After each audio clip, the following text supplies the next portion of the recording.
I'm Death's Arrow, and this is a WoT I'm Thinking Debrief for the week of June 16th, 2013. The one tier that I haven't put much focus on in the WoT I'm Thinking series is Tier 10. While I do have numerous N-tier vehicles, I don't play them all that often, which makes it difficult to build up enough replay material to do full episodes on those tanks. While I was in a clan and participating in Ultimate Conquest, aka Clan Wars, I'd use those tanks regularly, and this is pretty evident with my first N-tier, the IS-7, with almost 200 battles played, as it was the mainstay of Clan Wars prior to the introduction of the T110E5. Now that I no longer participate in Clan Wars, I rarely play those tanks. A big problem for me is the matchmaking, as most of the matches are loaded with top-tier artillery and turn into tests of patience more than anything else. For me, a Tier 10 tank is a trophy for finishing a tank line, with nothing to keep me coming back to them unless I enjoy playing that tank. I still continue to gather Tier 10s, as I recently purchased the T62A and the E100. I've had the E100 unlocked for quite some time, but no real reason to purchase it before now. Thanks to the Tier 10 sales that Wargaming has been running recently, I took advantage of the 30% sale on the E100 earlier this month.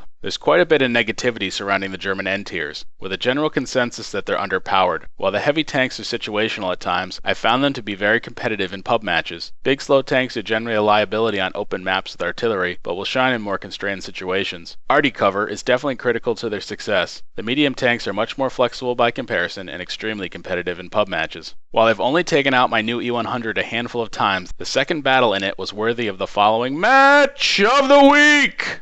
The replay that we'll be looking at is a solo battle from June 16th on mines in my E100. As noted on the loading screen, this is a standard battle. Reviewing tank composition for this battle reveals the following. This is a Tier 10 battle with 2 Tier 10s, 2 Tier 9s, and 7 Tier 8s per side. Each team also has 4 arty pieces. My team has a Tier 7 and 3 Tier 6s, while the enemy team has 2 Tier 7s and 2 Tier 6s. I don't recognize anyone in this match.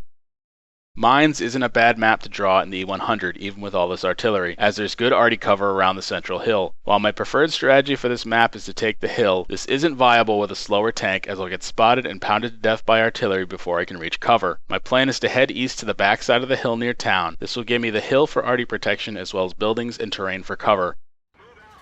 It should be noted that I will be loading heat rounds. The 150mm gun is extraordinarily effective with premium ammo. As the match gets underway, I'll immediately start heading to the east. We'll get on the backside of the hill, over by town, see what comes in my direction. Got some mediums heading down the 1-2 line. 1390 looks like he's going to head up to the hill.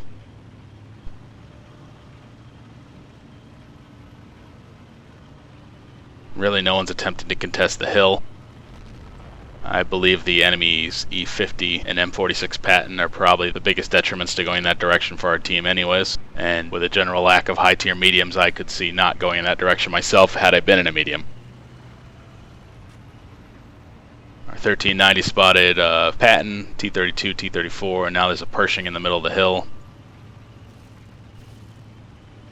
Continuing to head out to my position. Obviously the E100 is not the fastest tank in the field. I've got a T34 supporting me, as well as a low over at A6. Got tree fall down on the backside of town, so the enemy is pushing into town. Spot an E100. Appears that I've come to the right flank with at least one of the enemy's top tiers in this direction. Got an E100 KV4 and a T69 spotted. I'm lining up the KV4, and I get a hit. The position I'm using here has several advantages. The hill to my right keeps me safe from arty, and the dip in the terrain keeps my tank out of the line of fire, along with hull down protection for the E100's vulnerable lower plate. This tank does have about a 17-second reload. Got the second E100. So both enemy top tiers are in town.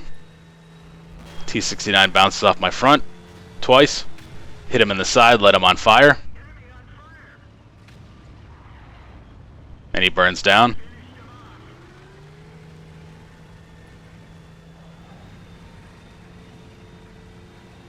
Still got 2 E100s and a KV4 in town. Take a shot at the E100 and miss. Drop back into cover.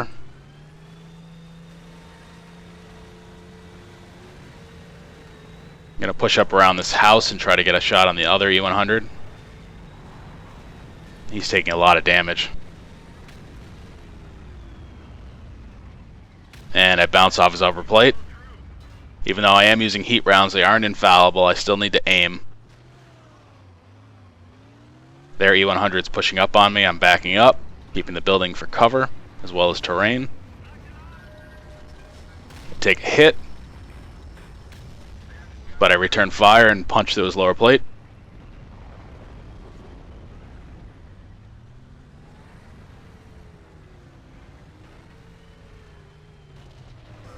Had a shot there for a second on the KV-4, but he backed into cover. I'm going to stay focused on this E-100 in front of me. And I get a hit for no damage. I bounce his return shot. Knowing that I have a slight advantage in reload here, I'm going to push up and try to get a shot at his lower plate before he can reload.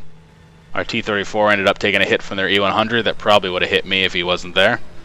Line up the E-100, and I knock him down. I'm going to use this building to my left and the Rex as cover and try to get shots at these guys on the other side of town. Don't really have much of a shot on their E-100 here, but there is a little gap between the building and those Rex that I can use. Push around again. I've got a shot on him, line him up, and I got a hit, 4 damage. He's at about 50% health now. Waiting for my reload. Don't have to back out quite as far at the moment. Trying to line up their E-100. I am getting interference in the Rex in front of me, and I miss my shot. It's one thing you do have to be careful about when you shoot around dead tanks. They will interfere with your aiming reticule. You can still shoot them even though you aren't highlighting them and the penetration indicator isn't kicking in. Line up the enemy E-100 again and I get hit for damage. Take a hit from Artie. Little disconcerting considering I should have cover from the hills, but if that Artie is down at K9, he probably could get a hit on me.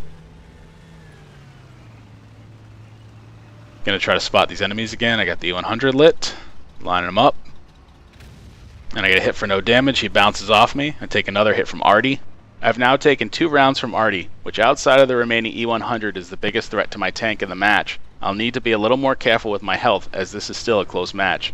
Still in decent shape. The E-100 does have a pretty good sized pool of hit points. I see the KV-4 coming around and I knock him down. Reloading here. The friendly 50 Foch has moved up. Taking a quick look at the minimap. We have really no penetration, although there is a T-34 pushing up the 1 line. Our Pershing's trying to hold him back. We lose an Artie. I'm pulling a little bit closer to the hill here to stay in Artie cover. We've got just the E-100 on this flank. I'm not sure exactly where he is other than he was at D9 the last time he was spotted. We lose our other Tier 10, the E3. Lost him to Artie. The Foch and I tried to go in the same direction. He bumps into me and I damaged him, unfortunately. E-100 is spotted. I'm swinging around the backside of the buildings here, trying to line him up. Looks like he has proxy spotted me, so he's going to turn and try to face me. Swing around the building. Take a very shallow flank shot, knock his track off. He knocks mine off. Our Foch is pressing in. I'm going to stay behind this building for Artie cover. Shooting for the lower plate here. Waiting for my reload. Pop him in the lower plate, knock him down. Foch took the shot from the E-100, took a lot of damage there. After taking down the second E-100, it's decision-making time. The enemy still has 4 Artie, which could be a huge threat as long as their Pershing stays alive to spot for them. Once our Tiger II gets taken down, I know I need to rotate back to the middle of the map and take care of the enemy Pershing. I will let our Foch press on to take care of Artie. And our Foch knocks down the first of their Artie.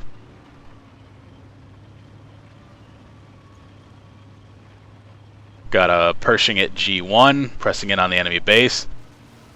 We've got a 5100 hiding in the back at A5. I believe is at low health, and that's why he's hiding in the back. Although he could be reloading too, I'm not sure. Continue to press around the hill. I'm going to climb up on the hill and try to take down the Pershing, as he's over at F6, and he's trying to spot our Foch. Probably has spotted him. Got another Artie lit.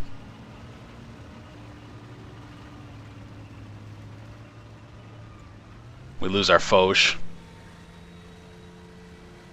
Pershing is kind of floated back towards the middle of the hill. And their M4043 gets spotted again. I'm going to line them up. And I knock them down. Technically a waste of heat rounds, but it was silly to wait 17 seconds to shoot at their arty, which would have given them a chance to knock me down. And with the enemy down to mostly soft tanks, I finally switched back to AP rounds. Object 212, but I've already gone too far. I avoid an arty shot. Pershing has gotten behind me. Just keeping an eye on where the enemy arty is and how our Pershing's doing at the same time. Back up for half a second, and then I'm going to push in on the Pershing now. Pershing's going to have a hard time penning me. He's actually running away, backed off the hill, down the cliff. I'm going to continue to push him.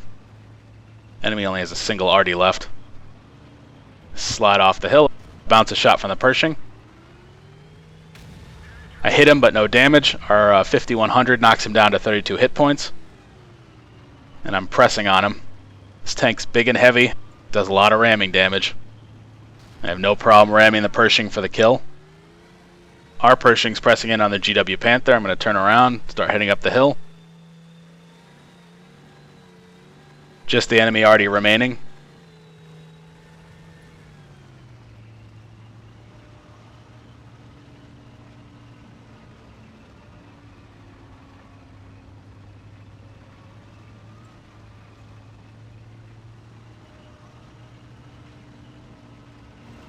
My Pershing presses in on the GW Panther. And he knocks him down for the win.